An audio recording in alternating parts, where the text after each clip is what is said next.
আর এখানে ওদের মধ্যে দুষ্টামি করার ওয়ার্ল্ড কাপ চলতেছে। এখানে একটি বহু বছর ধরে পুরাতন বাড়িও রয়েছে। বাড়িটি দেখে মনে হচ্ছে এখানে কেউ থাকে না। জানলার ফ্রেমে পুরনো কাঠের গন্ধ, সবগুলো মিলিয়ে বাড়িটি যেন এক ইতিহাস বয়ে বেড়াচ্ছে। হে আসসালামু আলাইকুম গাইস, সবার কি অবস্থা? আশা করি ভালোই আছেন।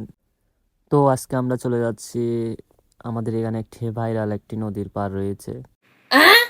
তো মূলত আমি যাচ্ছি ওইখানে ঘোরার জন্য, তো ভাবলাম আপনাদেরকে সাথে করে শেয়ার করি। তো এখান থেকে আজকে আমাদের ফার্স্ট ব্লগটি শুরু করা যাক।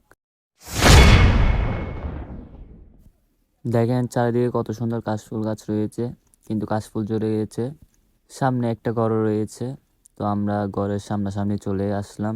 এসে দেখতে পাচ্ছি এখানে একটি অনেক বড়, মানে বিশাল আকারের একটি পুকুর রয়েছে। বন্ধুরা দোকান থেকে আসার সময় একটি লিচু কিনে নিয়ে আসলাম, দেখতেই পাচ্ছেন। আর এখানে ওদের মধ্যে দুষ্টামি করার ওয়ার্ল্ড কাপ চলতেছে। এখানে একটি বহু বছর ধরে পুরাতন বাড়িও রয়েছে। বাড়িটি দেখে মনে হচ্ছে এখানে কেউ থাকে না।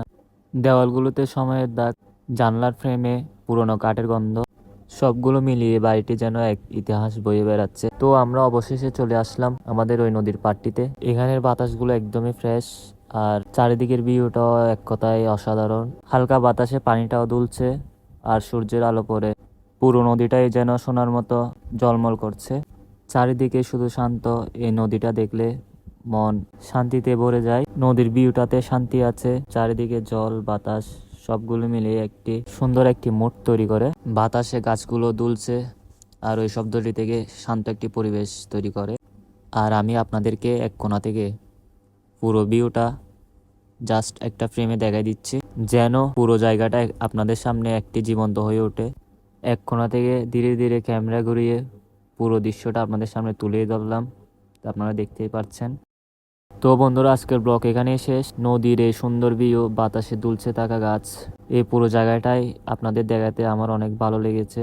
আশা করি আপনাদেরও ভালো লাগবে।